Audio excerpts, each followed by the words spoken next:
Prions ensemble.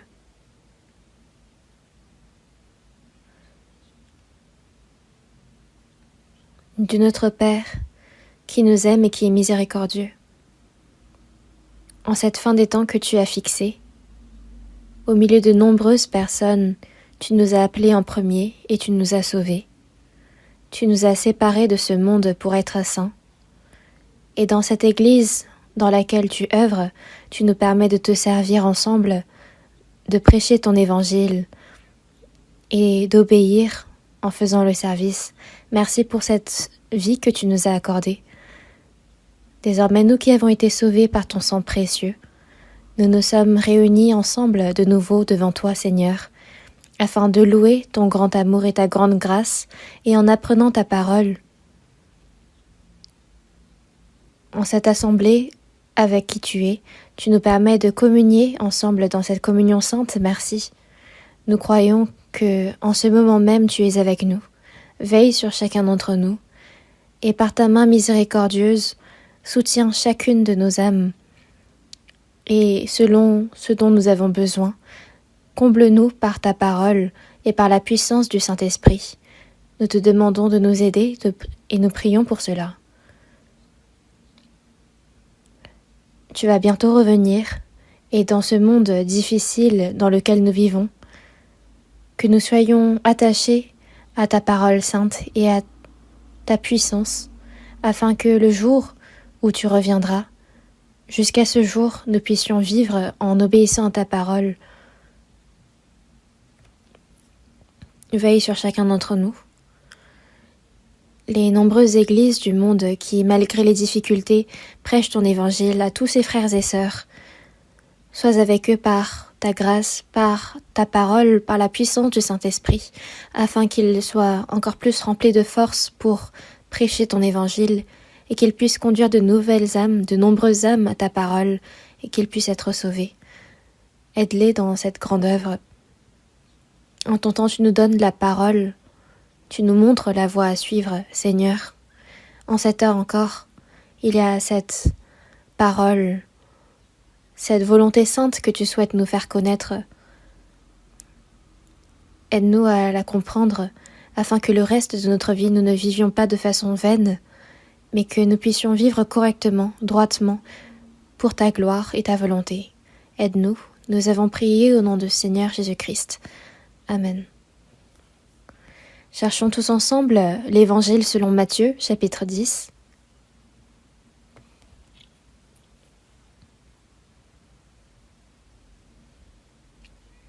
L'Évangile selon Matthieu, chapitre 10.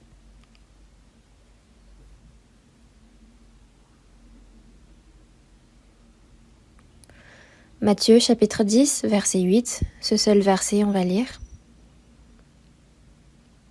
Matthieu 10, verset 8. Guérissez les malades, et ressuscitez les morts, purifiez les lépreux, chassez les démons. Vous avez reçu gratuitement, donnez gratuitement.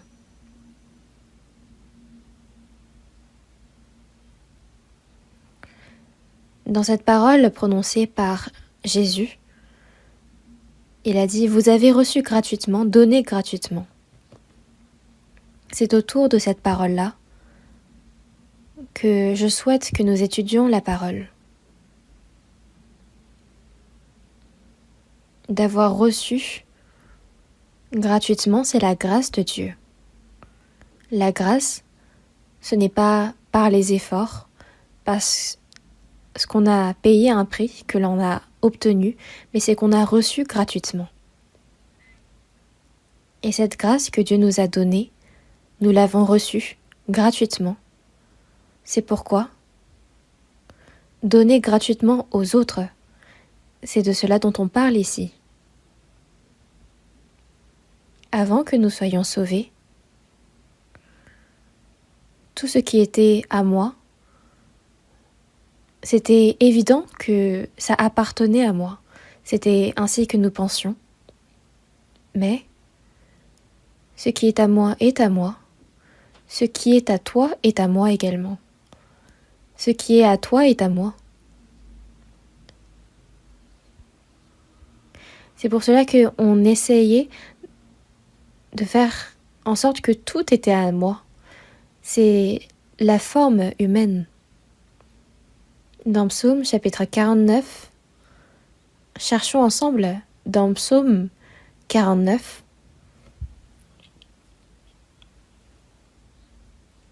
au verset 11.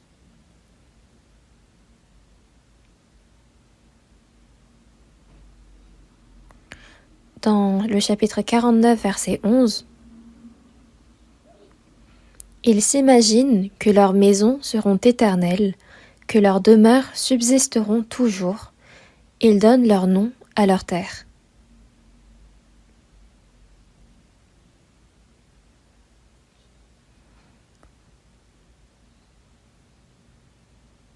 Tout est éternel. Ils pensent que tout subsistera et seront à eux. Ils donnent leur nom à leur terre. C'est un fait que tout le monde connaît. On souhaite faire en sorte que tout nous appartient. On donne des noms à nos biens afin de les rendre stables, sécurisés. Pourquoi ? Parce qu'on souhaite conserver ces choses comme nos propres biens le plus longtemps possible. Même les personnes pour qui l'espérance de vie est courte sont ainsi. Je connaissais un patron d'une entreprise. C'est quelqu'un que je connais assez bien. Et avant de décéder, il avait dit à son fils « Achète une terre ». Il est dit que cette terre va devenir plus chère. Même au bout de sa vie, il était intéressé par un bout de terre et il avait dit à son fils d'en faire ses biens.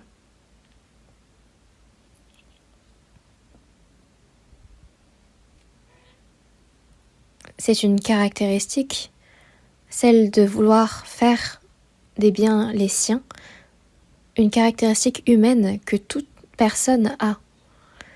Mais dans le verset 16 et 17, dans Psaume 49, versets 16 et 17, on lit ensemble « Ne sois pas dans la crainte, parce qu'un homme s'enrichit, parce que les trésors de sa maison se multiplient. Car il n'emporte rien en mourant, ses trésors ne descendent point après lui. »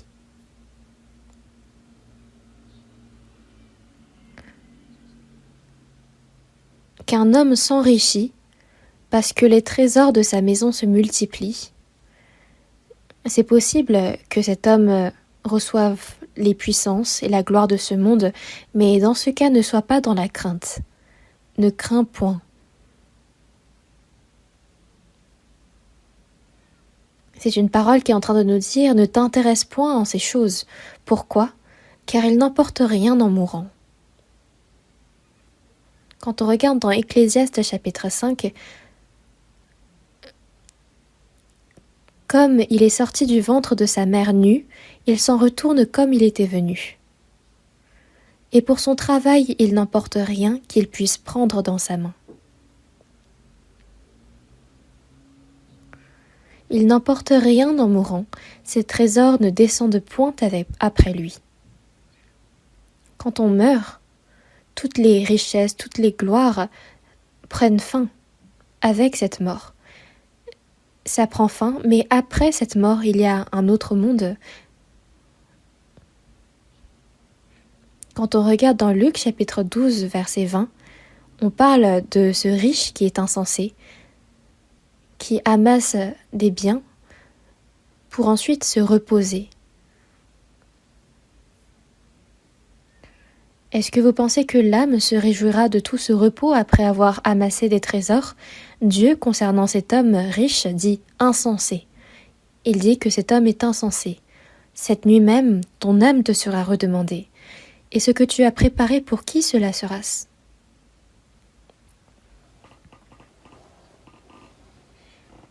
Que l'on ait amassé des connaissances, que l'on ait amassé des biens, des honneurs. Si Dieu appelle cette âme cette nuit, Il est dit cette nuit même ton âme te sera redemandée. Et dans Ecclésiaste chapitre 12 verset 7, la poussière retournera à la terre. Avant que la poussière retourne à la terre comme elle y était et que l'esprit retourne à Dieu qui l'a donné, souviens-toi de ton Créateur. Il y a une chose avant que nous mourions que nous devons connaître, c'est de rencontrer Dieu. C'est pour cela que celui qui amasse des trésors pour lui-même et qui n'est pas riche pour Dieu, il en sera ainsi. L'homme qui a été formé à l'image de Dieu vivra quelques décennies sur cette terre, mais il y a cette question, ce problème sur comment il rencontrera Dieu après la mort. Avant que la poussière retourne à la terre, quand cette peau, quand cette chair tombera en pourriture. Quand ma peau sera détruite, il se lèvera. Quand je n'aurai plus de chair, je verrai Dieu. C'est une parole qui apparaît dans Job, chapitre 19, verset 26. C'est une parole qui nous dit que cette vie sur cette terre prendra fin au bout d'un moment. Celui qui s'amasse des trésors pour lui-même et qui n'est pas riche pour Dieu, contrairement à la personne qui vit pour la gloire et pour la volonté de Dieu. Cette dernière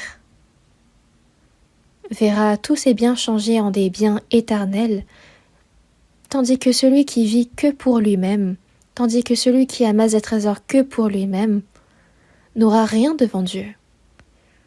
Celui qui est riche pour lui-même et qui n'est pas riche pour Dieu, c'est-à-dire quelqu'un qui n'a pas du tout préparé sa rencontre avec Dieu.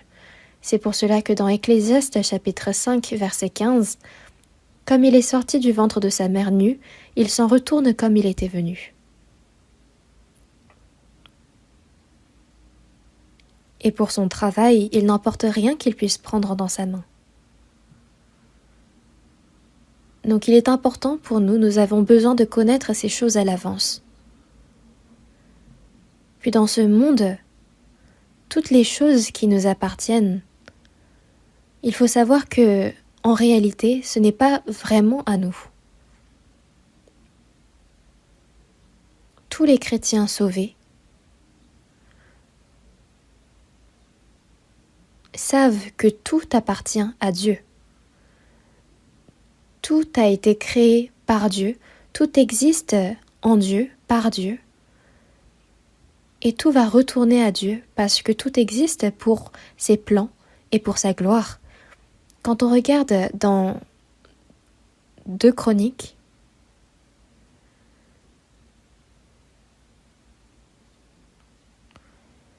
on voit que à la fin de sa vie, le roi David a cherché à construire le temple pour Dieu. Mais Dieu lui a dit, parce que tu as versé plein de sang dans les guerres, tu ne pourras construire ce temple, mais ton fils Salomon sera celui qui construira le temple pour moi.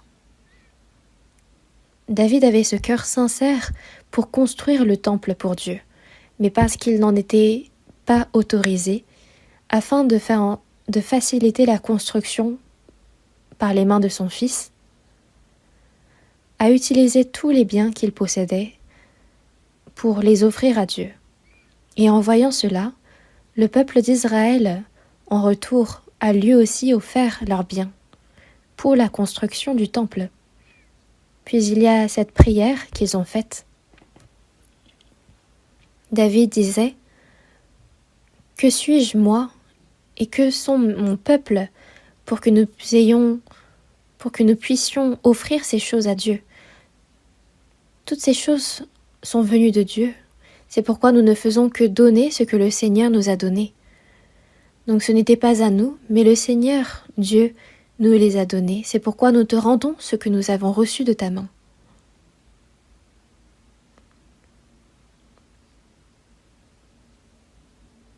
Donc tout ce que lui et le peuple d'Israël avaient offert à Dieu, ce n'était pas à eux, mais ça venait de Dieu. Et c'était pour Dieu qu'ils avaient offert tout cela. Donc une personne sauvée concernant cette bénédiction spirituelle que nous avons reçue.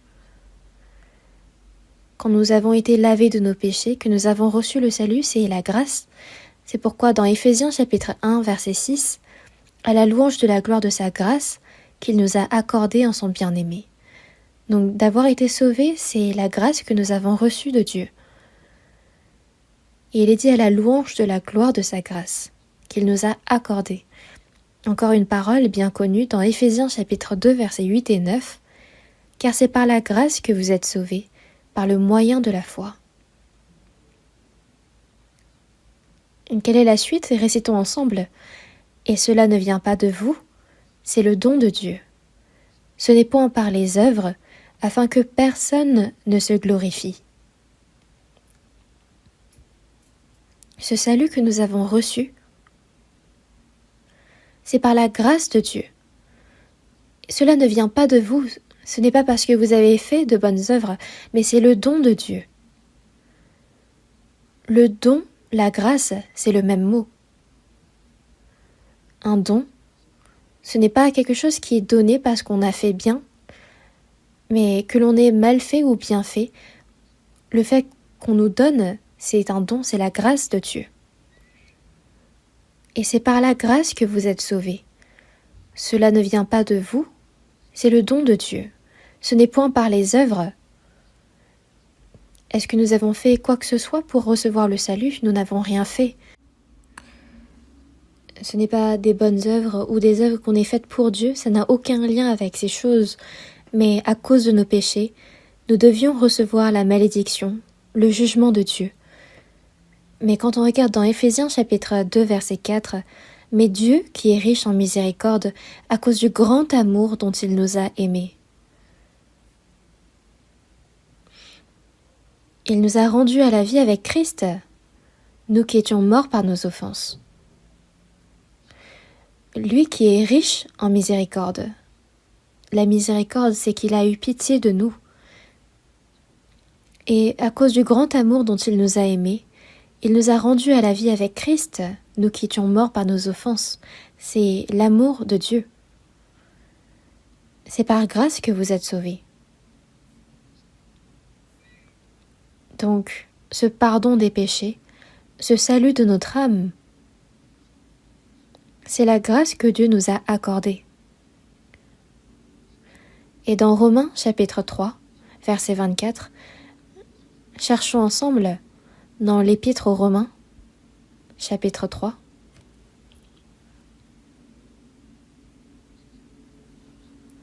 Romains chapitre 3, verset 24. Lisons ensemble. « Et ils sont gratuitement justifiés par sa grâce, par le moyen de la rédemption qui est en Jésus-Christ. » Par le moyen de la rédemption qui est en Jésus-Christ. La rédemption. Une personne qui est endettée et pour cela est emprisonnée, de la racheter, c'est de cela dont on parle, nous qui étions des pécheurs pour lesquels nous devions aller en enfer. Jésus-Christ nous a rachetés. Il est dit par le moyen de la rédemption qui est en Jésus-Christ, ils sont gratuitement justifiés par sa grâce. Par le moyen de la rédemption qui est en Jésus-Christ, par la grâce de Dieu, ils sont gratuitement justifiés, sans condition. Nous, pour être sauvés, nous n'avions rien fait, nous n'avions que nos péchés. Mais par le moyen de la rédemption qui est en Jésus-Christ, par la grâce de Dieu, nous avons été gratuitement justifiés. Le salut que nous avons reçu a été accompli par la grâce que Dieu nous accorde.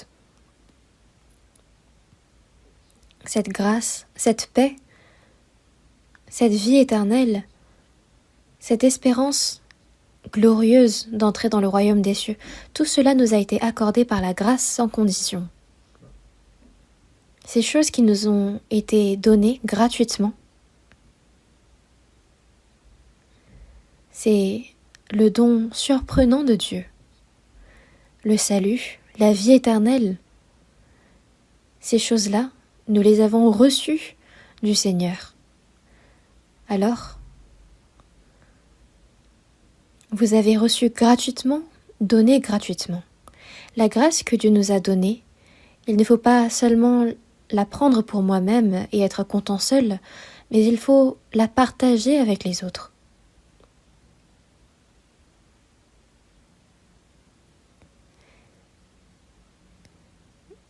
Et supposons qu'une personne est atteinte d'une maladie mortelle.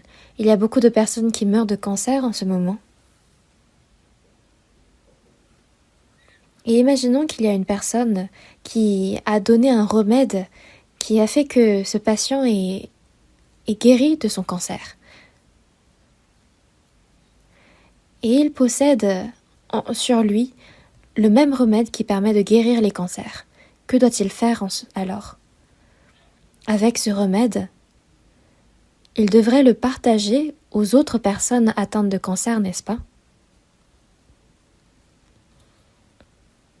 Ce médicament miraculeux qui permet de guérir du cancer, il le détient, mais si en voyant les personnes mourantes et qu'il retient ce remède, alors c'est vraiment méchant. Mais avec ce même remède qui l'a sauvé, il doit le partager pour sauver de nombreux autres. C'est la même chose pour nous, cette grâce qui nous a été accordée. Ce pardon des péchés, ce salut, cette vie éternelle, et cet accès certain pour entrer dans le royaume des cieux, tout cela nous a été donné gratuitement. Et désormais, ces choses-là, nous devons les donner gratuitement aux autres, nous devons le partager, n'est-ce pas ? Nous avons ce remède qui permet de sauver les personnes mortes. C'est par ce même remède que nous avons été sauvés, et nous avons cette capacité de les partager. Mais si nous le revendons à un grand prix, alors c'est extrêmement méchant. Ce que nous avons reçu gratuitement, nous devons le donner gratuitement. Il y a cette histoire où Jésus a nourri 5000 hommes avec des pains et du poisson. C'était un moment où de nombreuses personnes suivaient Jésus. Et sur cette plaine, il s'était passé 3 jours. Il devait les faire rentrer chez eux. Mais 3 jours étaient passés et ils avaient tous faim. Ils ne pouvaient les faire partir affamés. C'est pourquoi Jésus s'était dit « Je ne peux les laisser partir dans cet état ». Les disciples lui ont donc demandé « Que faire alors ? Devrions-nous acheter de la nourriture pour partager aux autres ? Bien sûr que vous devez nourrir ces hommes.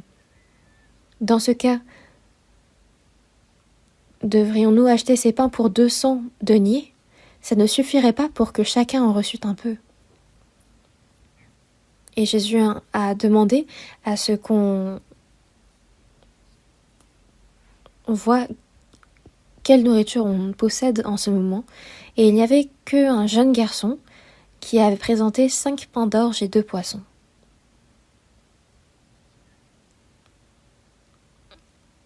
Ce jeune garçon était sûrement à côté et a vu les disciples être inquiets du manque de nourriture. Et il a demandé à ses disciples de donner ces pains et ces poissons à Jésus. C'est pourquoi les disciples ont transmis ces 5 pains et ces 2 poissons, et cela a suffi à Jésus. Il a dit « Faites-les asseoir ». Les disciples ont dû être surpris, en se disant « Mais que va-t-il se passer avec seulement cela ?» Mais Jésus, en prenant ces pains, après avoir rendu grâce, il a distribué, et la nourriture n'a pas cessé. C'est pourquoi il est dit dans la Bible que il y avait 5000 hommes qui ont été nourris, donc en comptant également les femmes et les enfants, il y aurait sûrement eu des 10 000 personnes.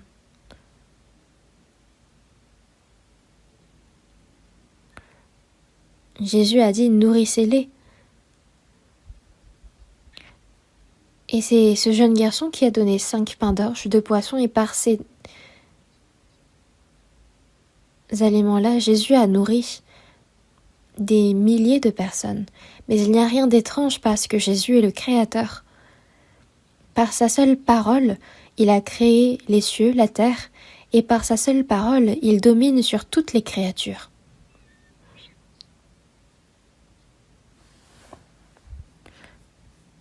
Dans Jérémie chapitre 10, verset 12, il a créé la terre par sa puissance, il a fondé le monde par sa sagesse. Le monde entier, l'univers bouge selon sa parole.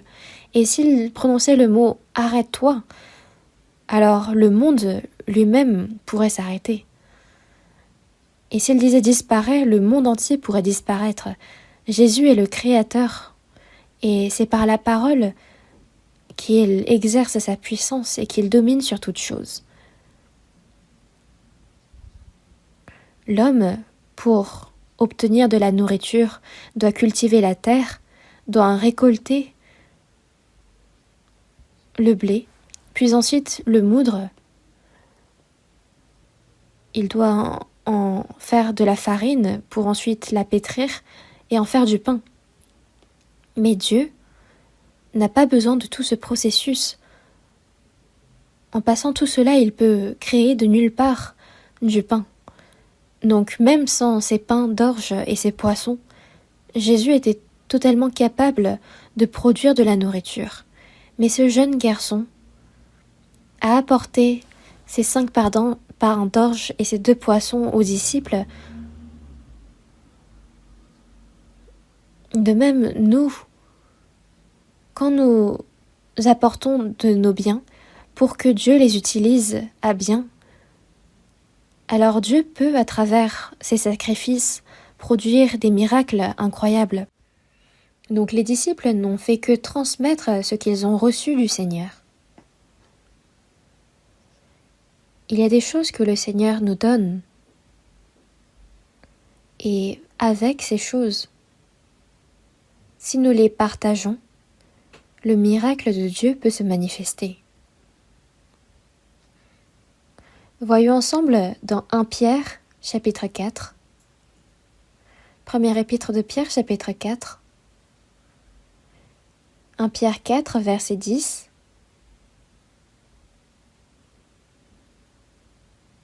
versets 10 et 11, 1 Pierre 4, versets 10 et 11, lisons ensemble. Comme de bons dispensateurs des diverses grâces de Dieu, que chacun de vous mette au service des autres le don qu'il a reçu. Si quelqu'un parle, que ce soit comme annonçant les oracles de Dieu. Si quelqu'un remplit un ministère, qu'il le remplisse selon la force que Dieu communique, afin qu'en toute chose, Dieu soit glorifié par Jésus-Christ, à qui appartiennent la gloire et la puissance au siècle des siècles. Amen.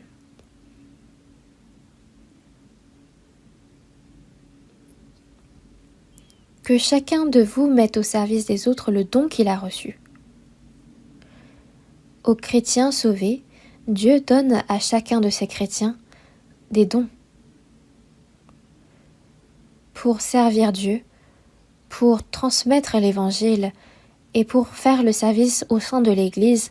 Il est dit que Dieu donne des dons à chacun.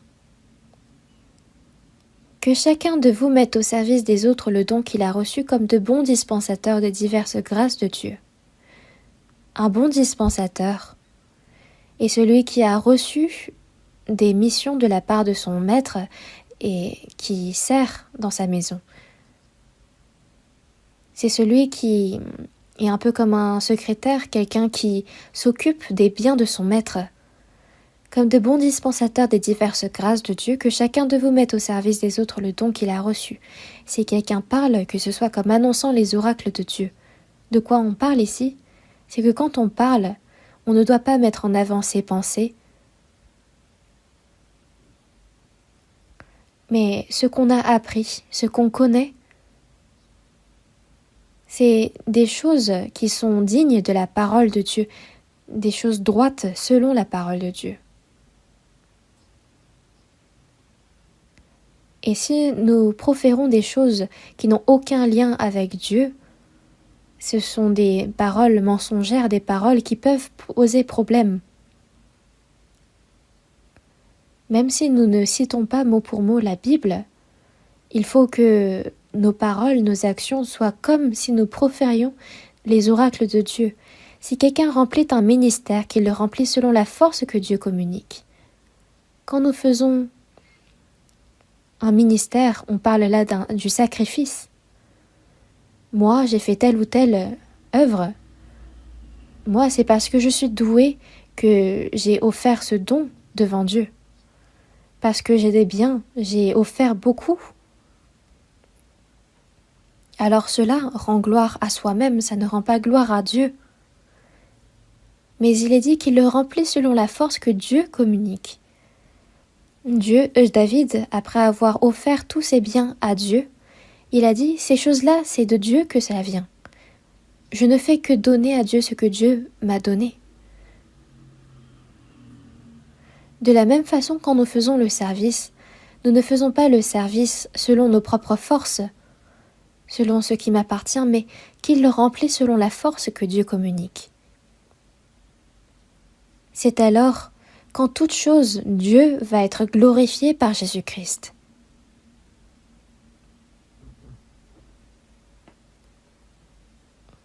Il ne faut pas que l'homme fasse obstacle à la gloire de Dieu. Tout ce qu'on a reçu de Dieu, nous le donnons à Dieu. Ce qui est à Dieu, nous le donnons.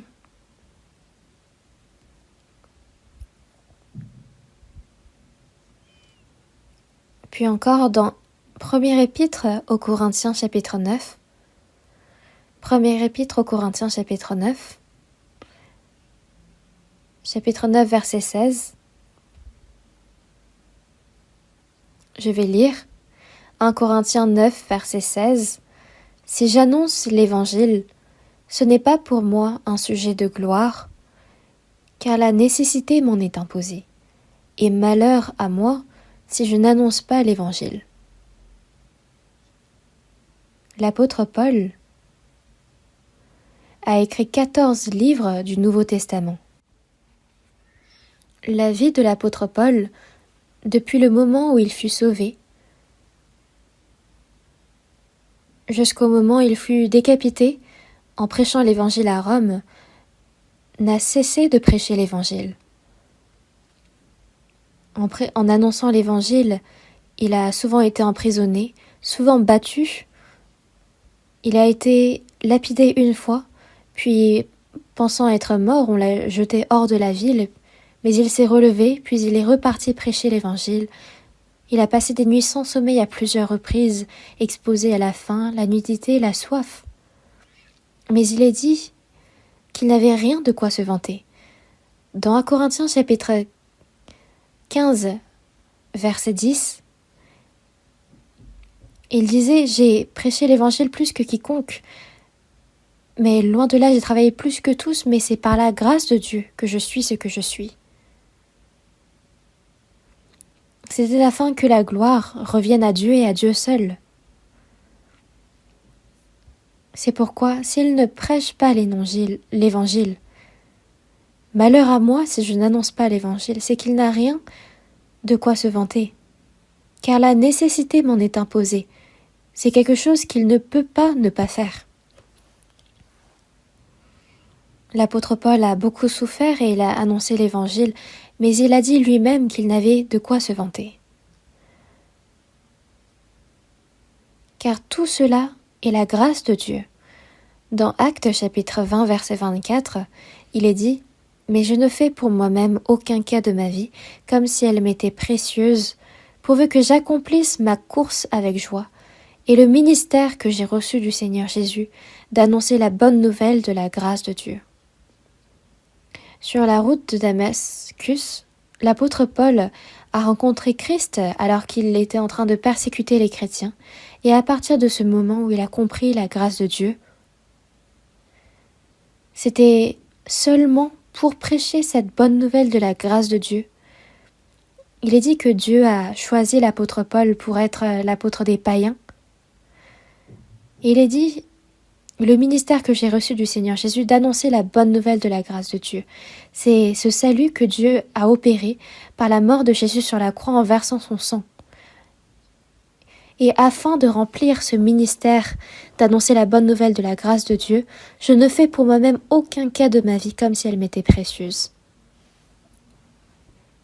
Pour annoncer cette bonne nouvelle, je suis capable de mourir 100 fois. Je ne fais pour moi-même aucun cas de ma vie comme si elle m'était précieuse. C'est pour cela que l'apôtre Paul n'avait rien à craindre. S'il meurt vite, il peut rejoindre le Seigneur vite, et s'il est vivant, il peut prêcher davantage l'Évangile. Quand on regarde dans 1 Corinthiens chapitre 11 verset 1, « Soyez mes imitateurs comme je le suis moi-même de Christ. »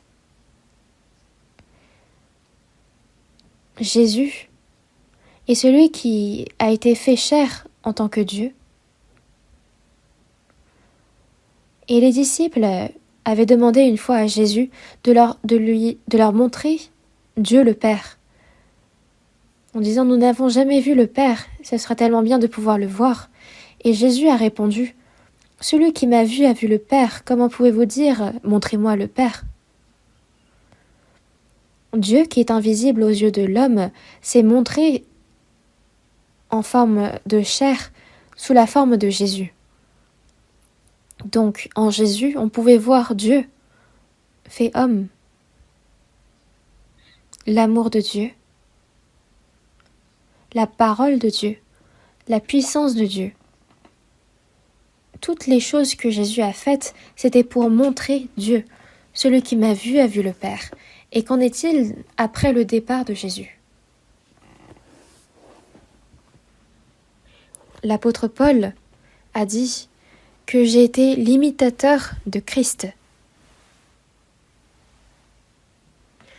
Toute la vie de l'apôtre Paul,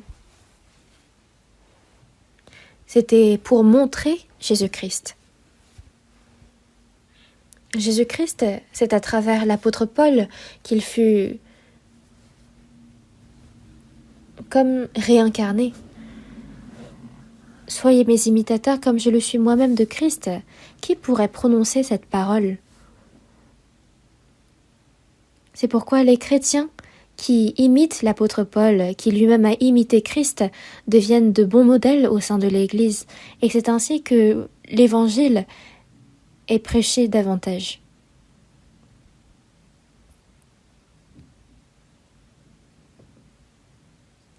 Dans Galates, chapitre 6, verset 17. « Car je porte sur mon corps les marques de Jésus. » De quelles marques dont on parle ici ? Les marques de souffrance ont été manifestées à travers l'apôtre Paul. Jésus, qui n'avait aucun péché, a été condamné à mort. Les soldats romains crachaient sur le visage de Jésus et ils le battaient de verges. Ils frappaient ses joues. Comment oses-tu te déclarer roi d'Israël ? Vois si tu es traité comme un roi. Jésus a reçu de nombreuses injures et pourtant il n'a pas répondu à ces insultes. Il aurait pu dire « Insensé, ne savez-vous pas qui je suis ? Voyez plus tard. » Il n'a fait aucune vengeance. Il a enduré toutes ces choses patiemment. Il a porté la croix. Il est tombé à plusieurs reprises, mais il s'est relevé toujours. Et jusqu'au mont Golgotha, il est monté en portant sa croix. Et sur la croix, pendant 6 heures, il a été crucifié. Il a enduré toutes les souffrances, toutes les hontes, en versant tout son sang. Jésus, pour nous sauver, a tellement souffert. Et l'apôtre Paul a suivi de près ses pas.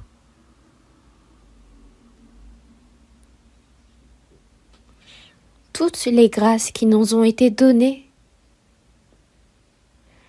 c'est par le Seigneur qui est mort sur la croix. Il est mort sur la croix pour nous donner cette grâce. Et pour nous annoncer cette bonne nouvelle de la grâce de Dieu, l'apôtre Paul lui-même a souffert. Et pas seulement l'apôtre Paul, au temps des premières églises, tous les apôtres, tous les disciples ont tous été lapidés, faits martyrs pour l'Évangile. Dans Actes chapitre 3 verset 6, quand Jésus fut monté aux cieux et que les disciples prêchaient l'Évangile, il y avait un homme boiteux de naissance qui était assis devant le temple. Pierre et Jean passaient devant le temple et le boiteux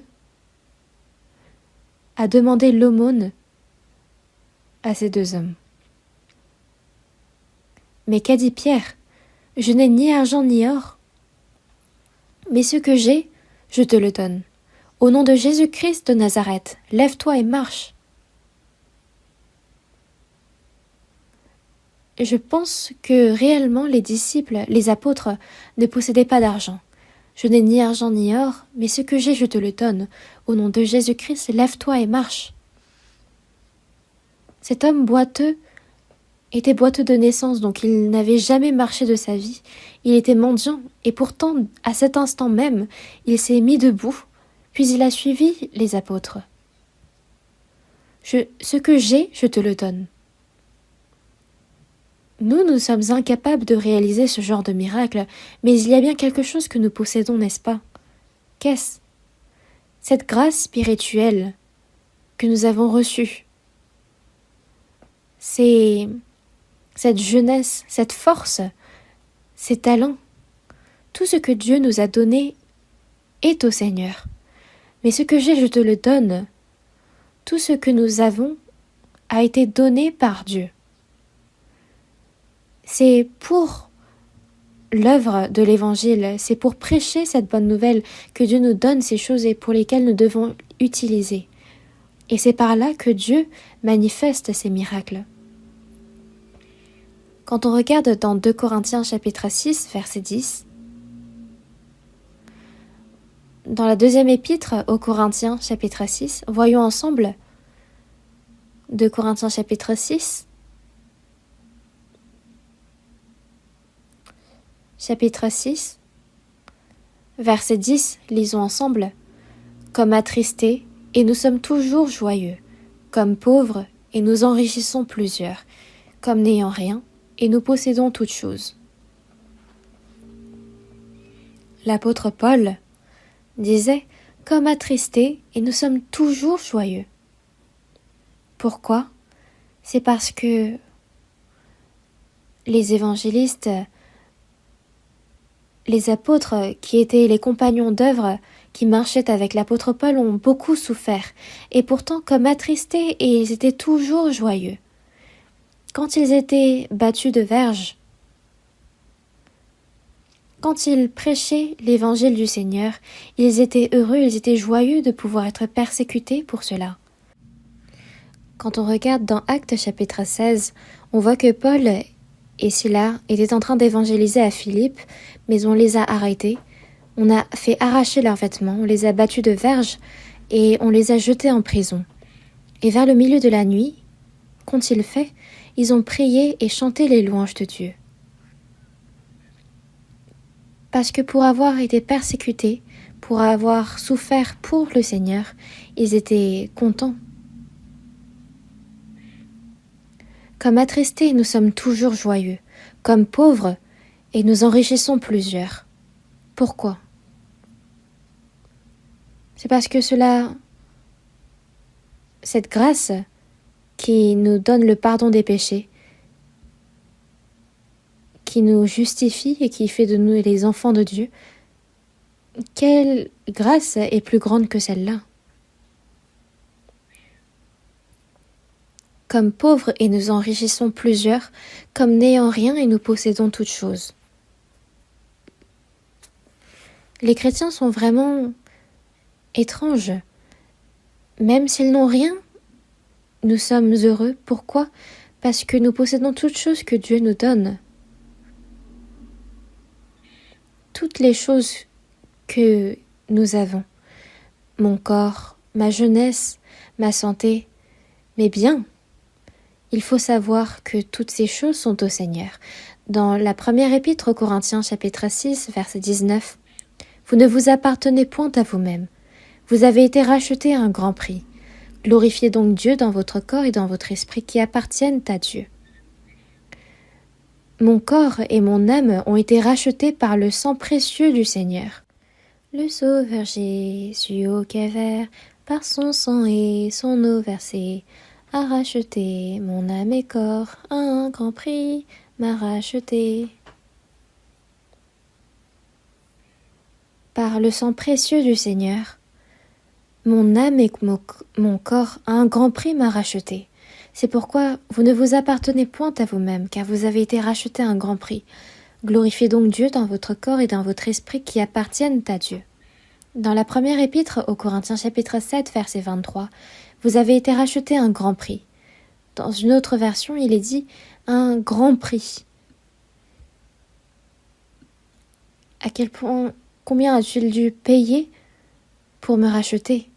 Ne devenez pas esclaves des hommes, car nous avons été rachetés à un grand prix. Il ne faut donc être esclave de nul homme, même de sa propre chair. Et il ne faut pas non plus que les parents soient au-dessus de Dieu. Parce que si les parents ne sont pas droits selon Dieu, alors ça ne peut pas être bon. Parce que les parents m'ont certes enfanté, mais ils ne sont pas morts pour me sauver.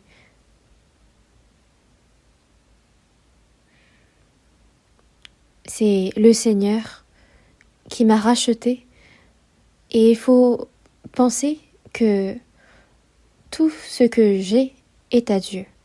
Voyons également dans l'Épître aux Romains, chapitre 14.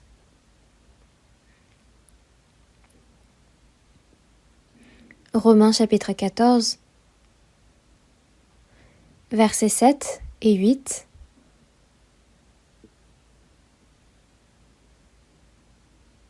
Lisons ensemble. En effet, nul de nous ne vit pour lui-même, et nul ne meurt pour lui-même. Car si nous vivons pour le Seigneur, et si nous mourrons pour le Seigneur. Soit donc que nous vivions, soit que nous mourions, nous sommes au Seigneur. Il est dit nul de nous, donc on parle là de toutes les personnes sauvées. Ici présents se tiennent de nombreux frères et sœurs sauvés, et il est dit nul de nous ne vit pour lui-même, et nul ne meurt pour lui-même. N'est-ce pas vrai? Est-ce vrai? Est-ce évident? Nul de nous ne vit pour lui-même. Il n'est pas dit beaucoup d'entre nous vivent pour eux-mêmes, beaucoup d'entre nous meurent pour eux-mêmes. Il n'est pas dit cela parce que dans 2 Corinthiens chapitre 5 verset 14, il est dit « Si un seul est mort pour tous, il y a bien un qui est mort pour nous tous. Quand nous ne connaissions pas Christ, c'est le Fils unique de Dieu qui est mort pour quelqu'un comme moi. Et c'est ainsi qu'il nous a sauvés. Il a fait de nous ses enfants. Et qu'il est mort pour tous afin que ceux qui vivent ne vivent plus pour eux-mêmes. Le Seigneur, en mourant, il nous a sauvés. Nous sommes vivants. Et c'est pourquoi ceux qui vivent ne vivent plus pour eux-mêmes. Une personne qui est née de nouveau par la mort du Seigneur ne vit désormais plus pour elle-même, mais pour celui qui est mort et ressuscité pour eux. Une telle personne ne va plus vivre le reste de sa vie pour elle-même. Et elle ne mourra pas non plus pour elle-même.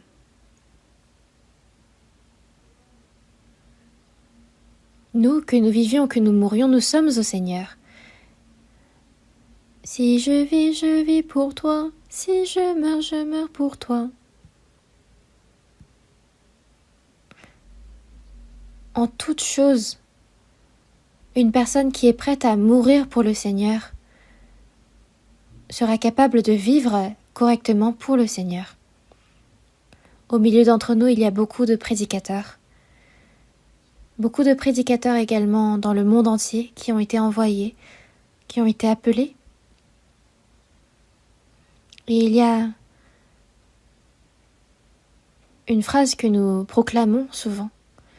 Nous ne cherchons pas un lieu où vivre confortablement, mais nous cherchons un lieu où nous mourrons pour le Seigneur. N'est-ce pas? De devenir prédicateur, ce n'est pas comme si nous avions obtenu une nouvelle profession, mais c'est pour mourir pour le Seigneur. Comme l'apôtre Paul, pour annoncer la bonne nouvelle de la grâce de Dieu. C'est pour remplir ce ministère. Je ne fais pour moi-même aucun cas de ma vie comme si elle m'était précieuse. Je suis capable de mourir plus de 100 fois. Si nous ne possédons pas cet état d'esprit, c'est de là que naissent les problèmes. En effet, nul de nous ne vit pour lui-même et nul ne meurt pour lui-même. Nous n'avons pas ce droit de vivre pour soi-même, de mourir pour soi-même. Mais si nous vivons pour le Seigneur, et si nous mourrons pour le Seigneur. Soit donc que nous vivions, soit que nous mourions, nous sommes au Seigneur. Parce que le Seigneur est mort pour une personne comme moi, et c'est de la perdition éternelle qu'il m'a sauvé. C'est pourquoi le reste de ma vie, tout mon corps et mon âme sont au Seigneur. Donc que je vive ou que je meure, que cela soit fait selon la volonté du Seigneur. Une personne qui vit pour le Seigneur est digne de mourir pour le Seigneur. Et une personne qui est prête à mourir pour le Seigneur vivra droitement sa vie pour le Seigneur.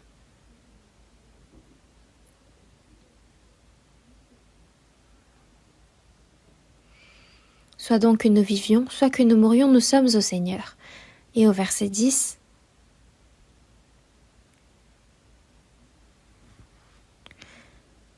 le verset 9, lisons-le ensemble, verset 9.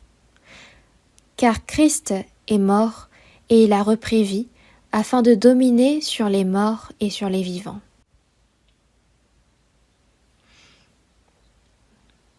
Car Christ est mort et il a repris vie, pourquoi? Pour que la personne sauvée vive et meure pour le Seigneur. Pour cela, Christ est mort et il a repris vie. Afin que la personne sauvée vive ainsi, c'est pour cela que Christ est mort et il a repris vie, afin de dominer sur les morts et sur les vivants. Afin de devenir le Seigneur des morts et des vivants.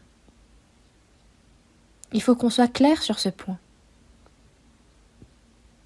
Si nous vivons pour nous-mêmes et si nous mourons pour nous-mêmes, alors notre vie n'a aucune valeur. Si le chrétien vit pour lui-même et meurt pour lui-même, je suis désolée de dire ça, mais c'est équivalent de dire qu'il a été maudit. Ça ne doit pas être ainsi.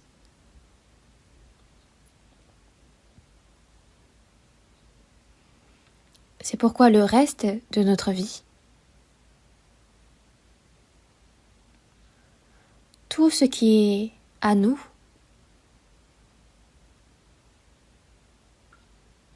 comme David a dit, tout ce que je t'ai offert, ce qui est à toi, que ce soit ma jeunesse, ma santé, mes biens,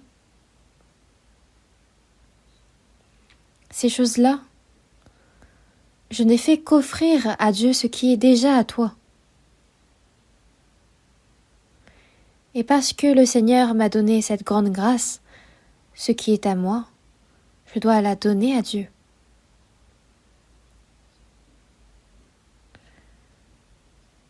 Il faut partager la grâce de Dieu à ceux qui courent vers la perdition. Et il faut partager ce qui est à moi aux frères et sœurs qui sont dans le besoin. Ce que je possède, nous devons le donner à Dieu et aux autres.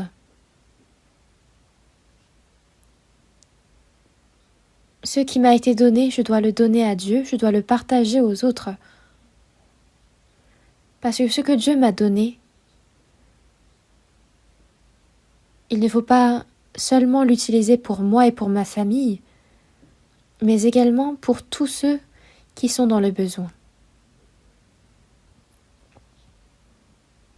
Ce que Dieu m'a confié, Si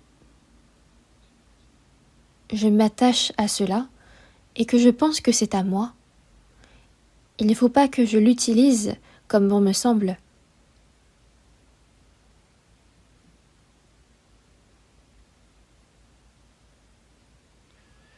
Mais il faut savoir faire la distinction. Si j'ai gagné un tel montant, alors il faut bien faire les calculs. Le montant minimal pour moi et pour ma famille, et le reste pour la prédication de l'Évangile. Pour les saints qui sont sauvés à travers cet Évangile, il faut faire en sorte que l'argent circule pour ce qui est nécessaire. En vérité, plus que de gagner de l'argent, c'est dur de gagner de l'argent, mais il est dit plus dur encore de l'utiliser à bien.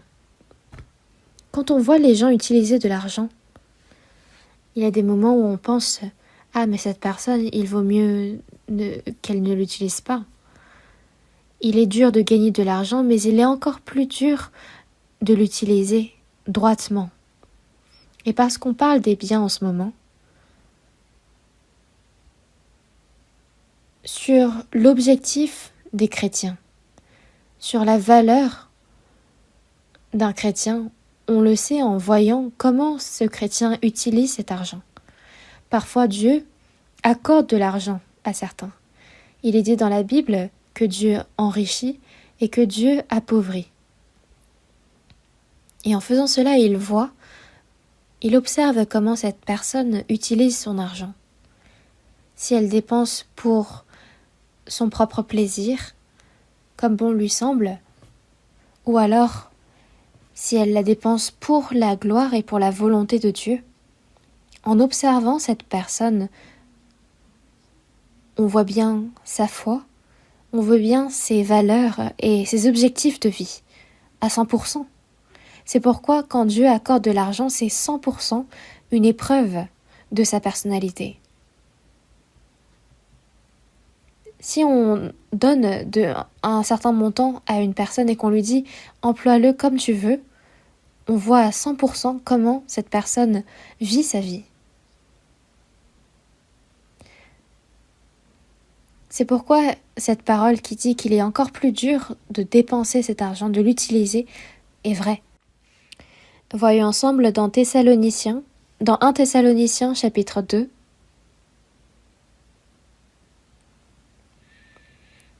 Premier épître aux Thessaloniciens, chapitre 2, verset 8.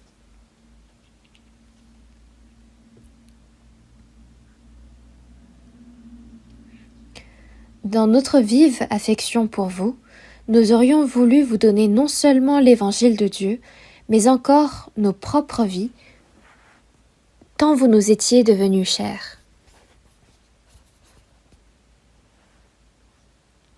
Ici, l'apôtre Paul,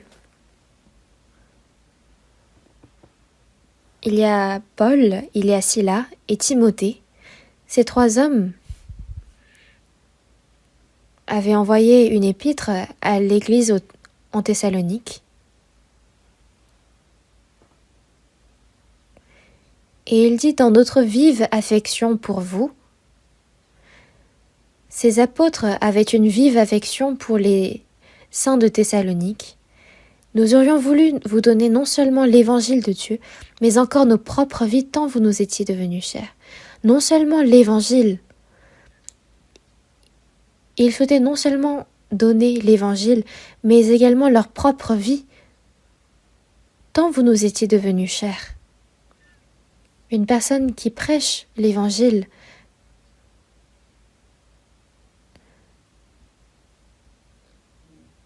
parce que je vous ai prêché l'évangile, servez-moi, donnez-moi de quoi manger.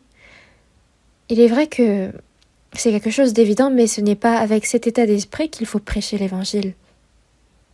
Quand on annonce l'évangile, cherchez premièrement le royaume et la justice de Dieu, et alors, c'est quoi la suite ? Toutes ces choses vous seront données par-dessus. Les choses dont la chair a besoin nous seront données par-dessus.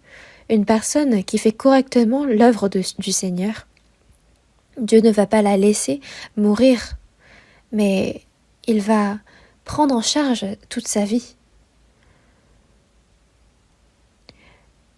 À cause de tous ceux qui cherchaient à faire mourir Élie,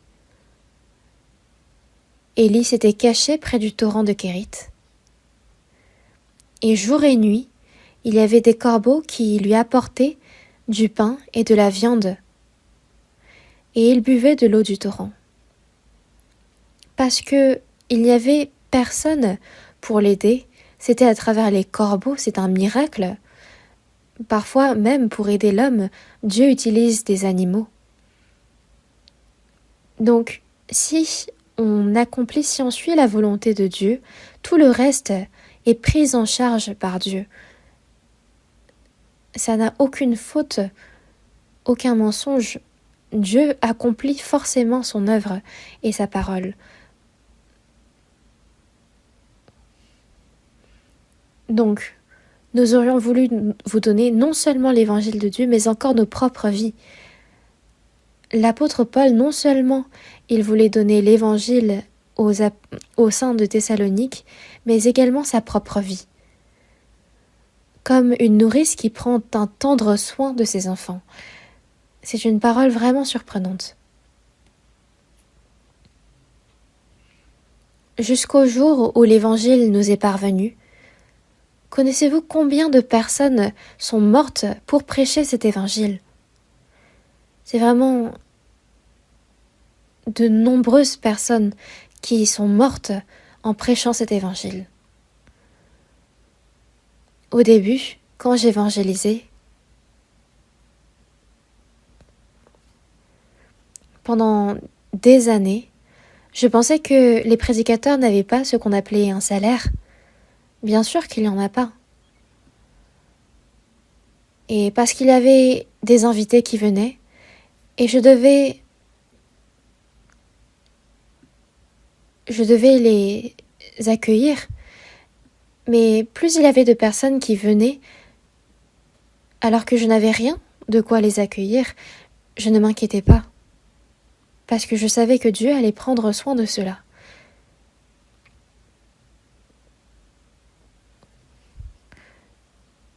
Puis, lors d'un séminaire, j'ai compris ce verset qui disait « Donne-nous notre pain quotidien ». Ce n'est pas en ayant amassé de la nourriture pour un mois que nous allons prier « Donne-nous notre pain quotidien ». Mais c'est que quand nous faisons cette prière, c'est que nous remettons à Dieu la nourriture d'un jour. Donc chaque jour, nous ne devons pas nous inquiéter de quoi nous nourrir, de quoi nous vêtir, mais nous devons à chaque fois nous questionner pour savoir comment prêcher l'évangile de Dieu. Comment faire pour chercher davantage le royaume et la justice de Dieu. Et alors toutes ces choses nous seront données par-dessus par Dieu. Et c'est une promesse de Dieu. Si nous annonçons l'évangile du Seigneur et si nous aidons les personnes à être sauvées, les parents dédient tout leur effort à élever leurs enfants. De la même façon, une personne sauvée en premier doit aider une personne nouvellement sauvée à grandir spirituellement, à faire en sorte que cette personne vive pour Dieu aussi.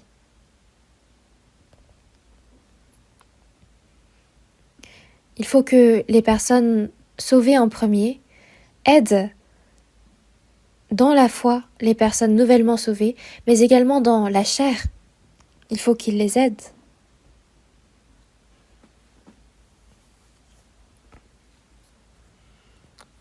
Nous faisons des sacrifices pour la prédication de l'Évangile et pour aider les personnes sauvées. Il ne faut pas s'attendre à être servi. Ce n'est pas parce que je t'ai aidé que tu dois m'aider. Mais il faut que, après les avoir aidés, nous n'attendons rien d'eux. Parce que si nous avons ce genre d'attente, alors il peut se créer des problèmes, on peut tomber dans la foi. Dans Ésaïe chapitre 55, verset 1, C'est dans le chapitre 55 et cherchons ensemble dans le livre d'Ésaïe, chapitre 55.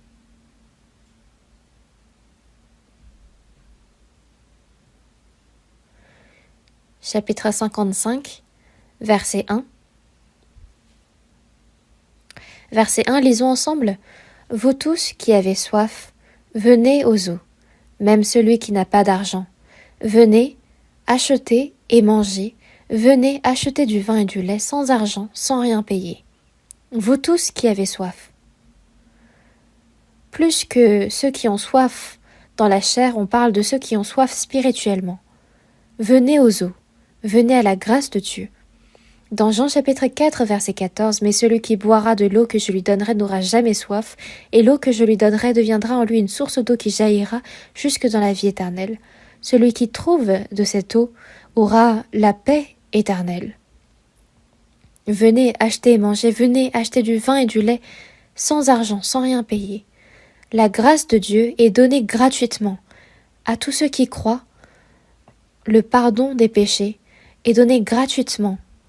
Et ce droit d'aller au royaume des cieux est donné gratuitement. N'est-ce pas un fait surprenant? Dieu nous a donné cette grande grâce. Que nous donnera-t-il pas de plus? Pour sauver notre âme, il a donné jusqu'à son Fils unique à mourir sur la croix. Et afin que nous vivions selon la volonté de Dieu, il nous aide. Dès qu'on reçoit le salut, il ne va pas nous abandonner à nous-mêmes en disant « Bon, on travaille bien et on se voit au royaume des cieux », mais jusqu'au jour où il reviendra, il est avec nous, il nous aide. Et nous, cette chose que nous avons reçue de Dieu, nous devons l'annoncer aux âmes perdues pour qu'eux aussi puissent recevoir le salut. Et ceux qui sont faibles dans la foi, nous devons les aider, nous devons les pousser pour qu'ils puissent grandir spirituellement. Même si on nous donne de l'eau, il nous faut une bouteille, un récipient pour déplacer cette eau, n'est-ce pas? Dieu nous donne sa grâce, mais afin d'annoncer cette grâce, il faut que nous donnons de notre temps, de nos biens, de notre jeunesse. Il faut que nous soyons ce récipient, que nous soyons utilisés en tant que tels pour annoncer cette grâce. C'est pour cela qu'il nous donne de la grâce spirituelle, il nous donne des biens matériels.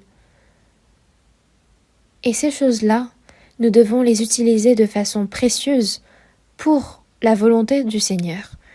Dans Matthieu chapitre 20, cherchons ensemble dans l'Évangile selon Matthieu chapitre 20, verset 28.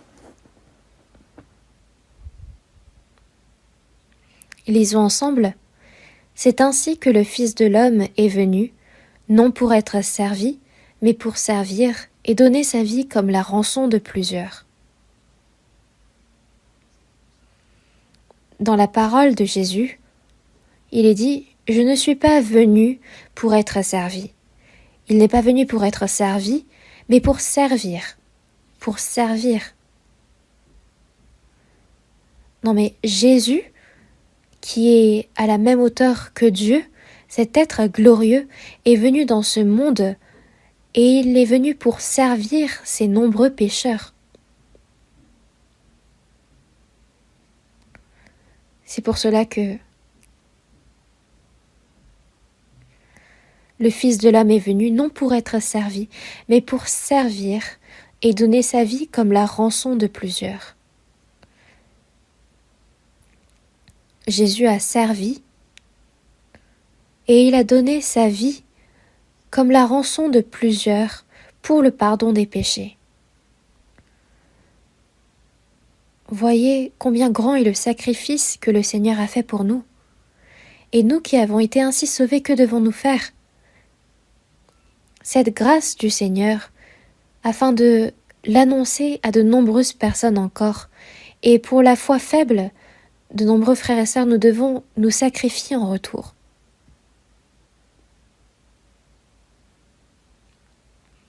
Dans Actes chapitre 20, verset 33 jusqu'au verset 35, L'apôtre Paul a dit « Je n'ai désiré ni l'argent, ni l'or, ni les vêtements de personne. Vous savez vous-même que ces mains ont pourvu à mes besoins et à ceux des personnes qui étaient avec moi. » Ce grand apôtre a travaillé pendant qu'il évangélisait. Ses mains ont pourvu à mes besoins et à ceux des personnes qui étaient avec moi. Pour prendre exemple, j'avais essayé moi aussi de travailler pour gagner de l'argent et pour pourvoir à mes besoins et à ceux des personnes qui étaient avec moi en évangélisant. Mais c'était vraiment dur, c'était pas possible. C'était difficile de faire les deux. Et l'apôtre Paul n'avait pas toujours fait cela. Mais Priscille et Aquila étaient deux frères et sœurs juifs sauvés, et en demeurant avec eux pour prêcher l'évangile, il avait construit des temples. Donc ce n'est pas quelque chose qu'il avait fait toute sa vie, c'est impossible. Mais il a dit qu'il a fait tout avec ses compagnons d'œuvre pour l'évangile.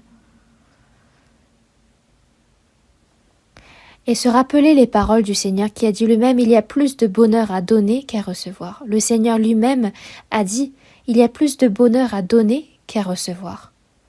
Mais nous pensons que donner, c'est un grand sacrifice et nous préférons recevoir.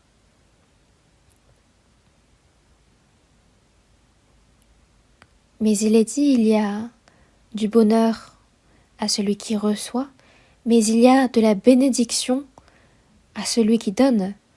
Pourquoi? Parce que quand je donne, le Seigneur me donne encore plus. Et si je donne plus, alors le Seigneur me donne encore plus. C'est assez marrant si on connaît ce fait.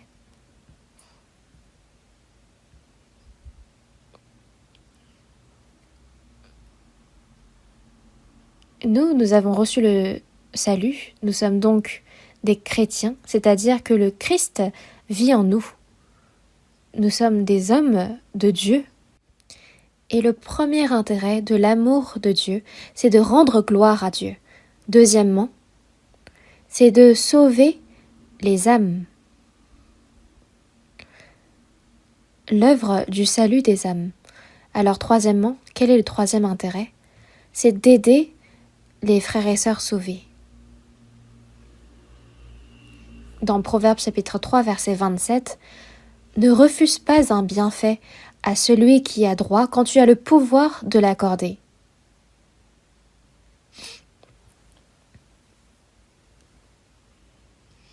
Quand tu as le pouvoir de l'accorder, ne refuse pas un bienfait à celui qui a droit, ne le retiens pas pour toi-même. Dans 1 Jean, voyons ensemble, dans la première épître de Jean, chapitre 3, 1 Jean, chapitre 3, verset 16, versets 16 et 17. Lisons ensemble. « Nous avons connu l'amour en ce qu'il a donné sa vie pour nous. Nous aussi, nous devons donner notre vie pour les frères. Si quelqu'un possède les biens du monde et que, voyant son frère dans le besoin, il lui ferme ses entrailles, comment l'amour de Dieu demeure-t-il en lui ?» Ici, en ce qu'il a donné sa vie pour nous, en ce que le Seigneur a donné sa vie pour nous, vous connaissez bien Jean chapitre 3 verset 16. « Afin que quiconque croit en lui ne périsse point, mais qu'il ait la vie éternelle. » Et il est aussi bon de réciter 1 Jean chapitre 3 verset 16. « Nous avons connu l'amour en ce qu'il a donné sa vie pour nous. Nous aussi nous devons donner notre vie pour les frères. »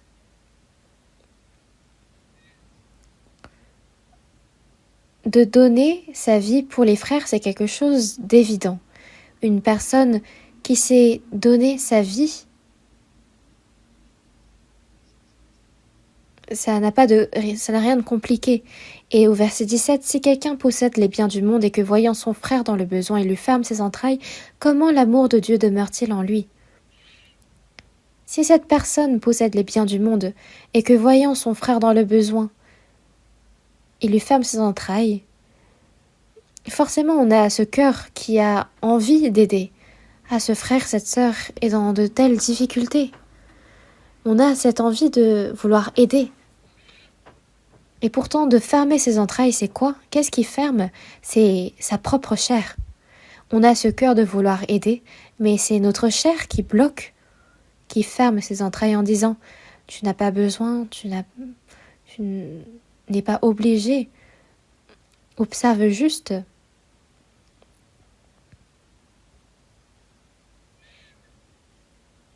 Alors qu'on est capable de donner notre vie pour les frères. Et si, en voyant son frère dans le besoin, malgré le fait qu'on possède les biens du monde et qu'on ferme ses entrailles, comment l'amour de Dieu demeure en nous?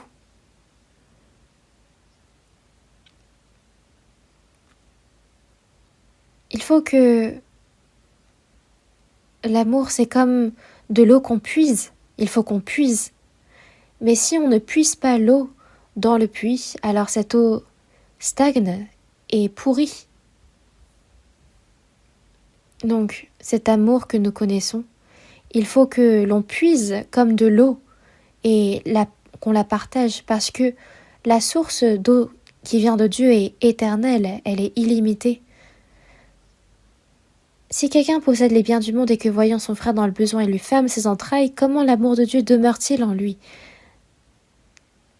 En une telle personne, l'amour de Dieu s'assèche, alors qu'une personne qui partage cet amour sera débordée de l'amour de Dieu comme une source d'eau vive. Si une personne sauvée a un cœur égoïste, alors elle ne peut pas évangéliser. Parce que pour évangéliser, ça demande son temps, ça demande sa liberté. Et si on pense à tout cela, on ne peut pas évangéliser. Alors qu'une personne, si on n'a pas ce cœur qui accepte de donner son tout pour l'évangélisation, pour le salut d'une âme, alors ça ne marchera pas. Voyons également les versets 18 et 19. « Petits enfants, n'aimons pas en parole et avec la langue, mais en action et avec vérité. Par là nous connaîtrons que nous sommes de la vérité, et nous rassurons nos cœurs devant lui. » Petits enfants, n'aimons pas en parole et avec la langue. Qui ne peut pas faire en parole et avec la langue? En parole, on dit « oui, il faut s'aimer, aimons-nous, aimons-nous ». Mais de s'aimer en parole et avec la langue seulement, c'est du mensonge. Mais l'amour véritable, c'est que même mon temps, ma liberté, mes biens,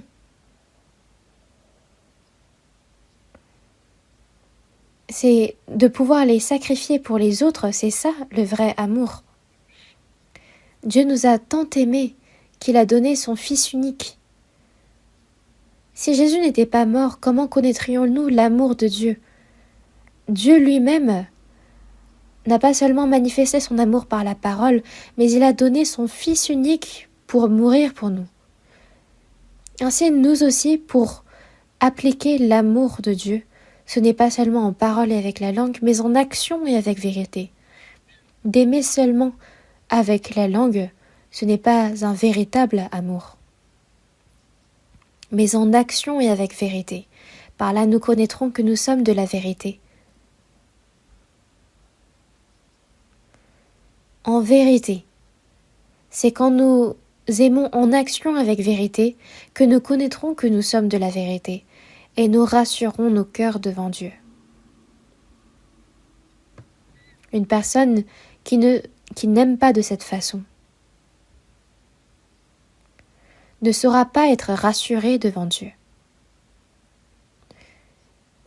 Entre Dieu et entre cette personne, il y aura ce mur de la désobéissance. Parce que l'amour, la charité, ne cherche pas son intérêt. Une personne qui est égoïste, égocentrique et qui cherche son propre intérêt ne peut évangéliser. Une personne qui est égoïste ne peut partager cet amour entre les frères et sœurs.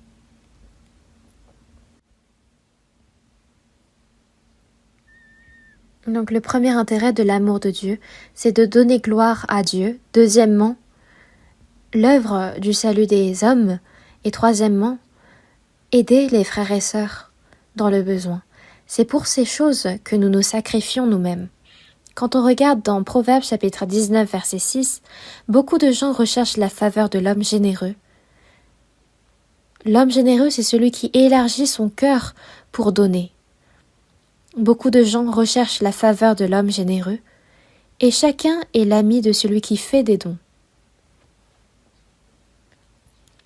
Quand on aime faire des dons, des cadeaux, on se fait beaucoup d'amis, n'est-ce pas? Tandis que celui qui est égoïste n'a pas d'amis.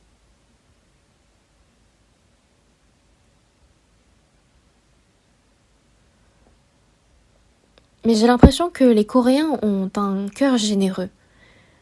Quand on dit ah, viens, on va manger ensemble, aujourd'hui c'est moi qui paye. C'est vraiment beau à voir. Tandis que, par exemple, aux États-Unis, c'est une parole qui est dure à entendre.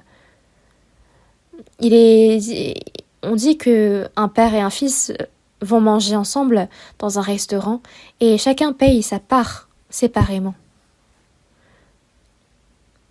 Donc sur ces points-là, les Coréens sont très généreux. Ils sont généreux, mais il faut que, entre frères et sœurs, nous soyons vraiment généreux, car chacun est l'ami de celui qui fait des dons. Jésus, dans Jean chapitre 15, verset 13, il est dit « Il n'y a pas de plus grand amour que de donner sa vie pour ses amis.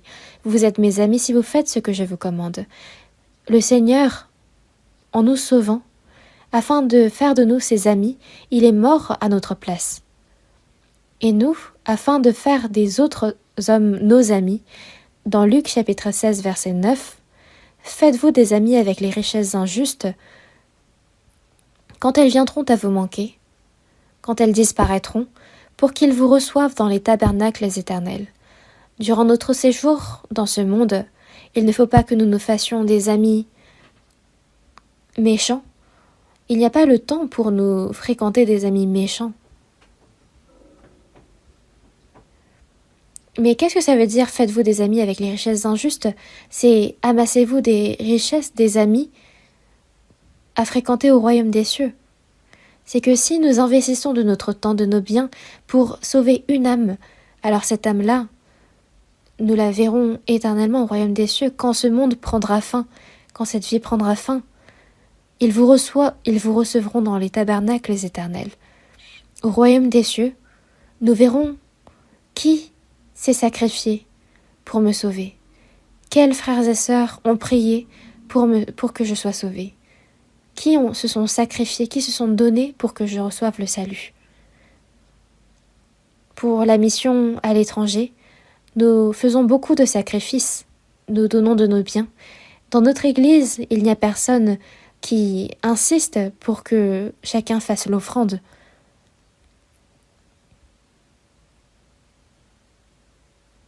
Mais nous avons posé une boîte derrière et nous avons mis des enveloppes à disposition et nous ne nous intéressons pas à qui fait l'offrande. Chacun a son enveloppe et nous ne regardons pas les enveloppes des autres, que l'autre fasse ou non. Ce n'est pas mon problème. Moi, je m'intéresse seulement à ce que je fais pour Dieu.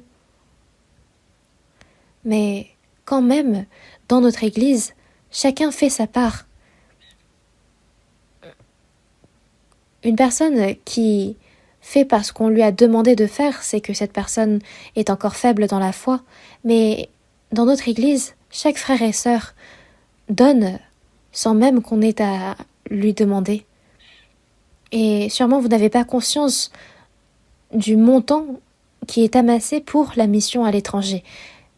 Vous serez étonné si vous connaissez ce montant exact, mais chacun fait sa part. Et nous supportons cette grande ce grand fardeau. Il y a énormément de pays dans le monde. J'oublie à chaque fois le nombre d'églises. Mais ces nombreuses églises, dans 82 pays, il y a 1605 églises. Et il y a des centaines de prédicateurs qui ont été envoyés. Il faut prendre en charge ces frais de vie. Il faut aider à leur installation, aux frais de transport, aux frais d'habitation.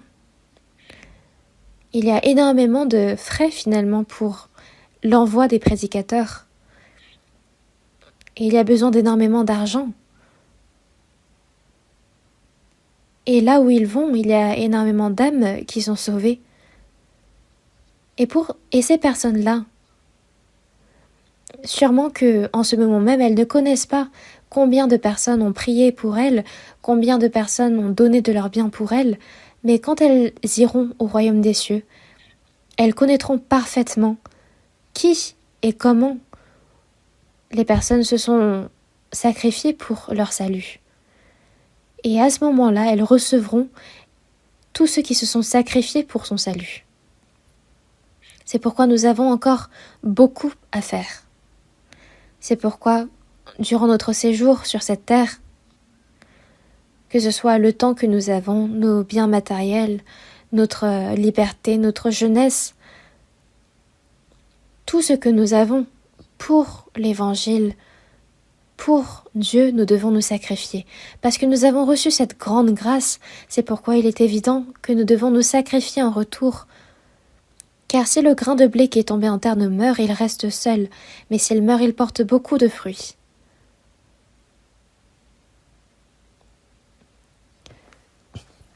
De tomber en terre et de mourir, c'est de se sacrifier.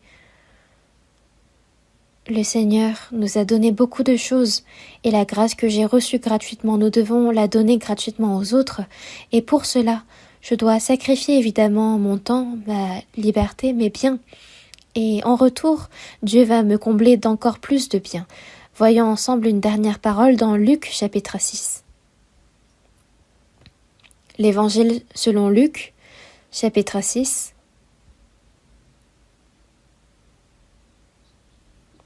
Verset 38, lisons ensemble.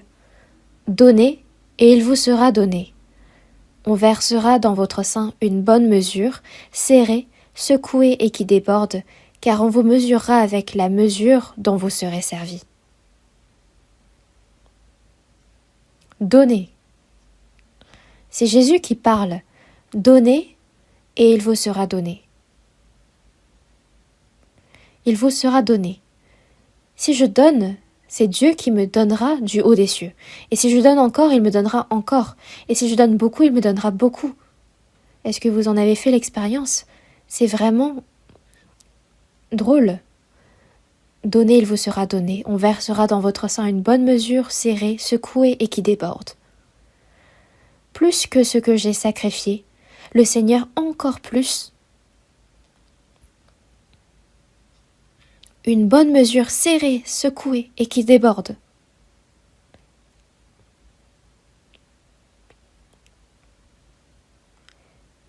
Et encore dans Proverbes chapitre 11 verset 24, « Tel qui donne libéralement devient plus riche, et tel qui épargne à l'excès ne fait que s'appauvrir. » Si on donne libéralement, on a l'impression que ça ne va pas marcher. Mais on deviendra plus riche parce que Dieu me donnera. Et tel qui épargne à l'excès ne fait que s'appauvrir. Une personne qui est égoïste, Dieu ne va pas l'aider. Nous devons croire en l'aide de Dieu. Car vous avez reçu gratuitement, donné gratuitement. Le salut, c'est été donné gratuitement. Même notre chair, c'est dans la grâce de Dieu. C'est pourquoi toutes ces choses que nous avons reçues gratuitement, nous devons les partager à de nombreuses personnes et être utilisées précieusement pour l'Évangile. Prions ensemble. Dieu notre Père qui est miséricordieux, par ton sang précieux, tu nous as sauvés, merci. Notre corps, notre âme, tout est à toi, Seigneur. C'est pourquoi nous souhaitons que tout cela soit utilisé selon ta volonté. Autour de nous, il y a encore de nombreuses âmes perdues. Et afin de les évangéliser, nous souhaitons sacrifier nos corps, notre temps, nos biens, pour que tout cela puisse concourir à ta gloire, et jusqu'au jour où tu reviendras, puisses-tu dominer sur nous, diriger